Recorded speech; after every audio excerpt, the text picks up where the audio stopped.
Price Lord. கர்த்தருடைய சத்தம் உள்ளது. இந்த நாளிலும் கூட நம்ம ஆண்டை துதிக்கலாம், சோத்தரிக்கலாம். இயேசு கிறிஸ்துவின் நாமத்திலப்பா இந்த நாளில் கூட எங்களோட பேசும். ஆமேன்.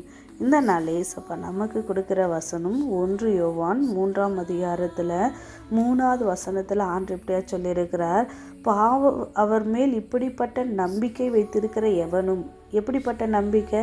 அவர் சுத்தமுள்ளவராய் இருக்கிறது போல தன்னையும் சுத்திகரித்து கொள்ளுகிறான். அதுதான் நம்பிக்கை. என்ன நம்பிக்கை? நம்ம இயேசு மேல் வைத்திருக்கிற அவர் எப்படி உள்ளவரா? சுத்தமுள்ளவராக இருக்கிறாராம், தன்னையும் சுத்திகரித்து கொள்ளுவான் அப்படின்ற ஆண்டு சொல்கிறார். பாருங்கள், 5வது வசனத்தில் அவர் நம்முடைய பாவங்களை சுமந்து தீர்த்த வெளிப்பட்டார் என்று அறிவீர்கள். நம்மளுடைய பாவங்களை சுமந்து தீர்க்க வெளிப்பட்டார் என்று நம்ம அறிவோம். அவரிடத்தில் பாவம் இல்லைன்ட்டு ஆண்டு சொல்கிறார். அதுபோலதான் ஆண்டவர் எவ்வளோ நல்லவர் இல்லையா?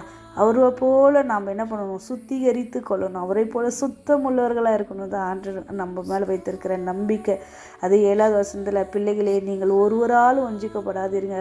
நீதியை செய்கிறவன் அவர் நீதி உள்ளவராக இருக்கிறது போல தானும் நீதி உள்ளவனாக இருக்கிறான்ட்டு ஆண்டு சொல்கிறார். அப்போது இயேசு கிறிஸ்துவை விசுவாசிக்கிறவர்கள் அவரை தான் நமக்கு ரோல் மாடல்.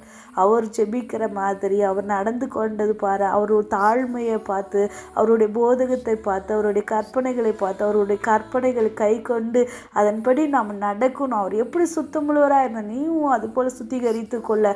அவர் எப்படி நீதிமானாக இருந்தார், நீயும் அது போல் நீதிமானாக மாறிக்கோ. இதுவரை எப்படி இருந்தியோ இந்த வார்த்தைகளை இப்போ நீங்கள் கேட்கும்போதே என்ன பண்ணுங்க? ஏசப்பாட்ட ஒப்பு கொடுத்து, ஏசப்பா என்னையும் அது போல் மாற்றிடுங்க. இப்போ கிறிஸ்மஸ் வரப்போகுது, இன்னும் 2 நாட்களில் நியூ இயர் வரப்போகுது. அடுத்த வருடம் நமக்கு ஆசீர்வாதமாக இருக்கணும்னா ஆண்டவரே என்னை சுத்திகரிச்சிடுங்க, உண்மை போல் சுத்திகரிச்சிடுங்கப்பான்னு கேளுங்க. அப்பா, ஆவி, ஆத்துமா, சரீரம், உள்ளுறுப்பு, வெளியுறுப்பு எல்லா அவைகளையும் உடைய கருத்தில் நான் ஒப்பு கொடுக்குறேன். என்னை உண்மை போல சுத்திகரிச்சிடுங்க கேளுங்க.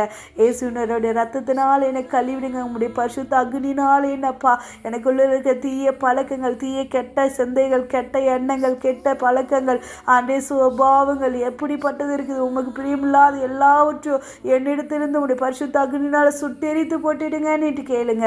அப்பா அப்படியே இறங்கி உங்களை சுத்திகரித்து ரத்தத்தினால கழுவி மீட்டு எடுத்து உங்களை அலங்கரிக்க விரும்புகிறார். 2026 உங்களுக்கு ஆசீர்வாதமாக ஆண்டா இருக்கும். தேவனாகிய கர்த்தர் கொடுத்த வாக்குத்தத்தங்கள் ஒரு நாளும் வீணாகாது. அவருடைய வார்த்தைகள் ஒரு நாள் கெட்டு போகாது, வீணாகவே ஆகாது. அவர் கொடுத்த வாக்குத்தத்தம் எல்லாம் நிறைவேறும். அதுக்கு நம்ம பாத்திரவான்களாக மாறணும்னு ஏசப்பாட்டு நீங்கள் ஒப்பு கொடுத்து ஜெபம் பண்ணி ஆசீர்வாதத்துக்கு தயாராகிட்டே இருங்க. 2026 உங்களுக்கு பெரிய பிளஸ்ஸிங்காக இருக்கும். இயேசுவின் நாமத்தில் நான் ஜெபிக்கிறேன் நல்ல பிதாவே. ஆமென்.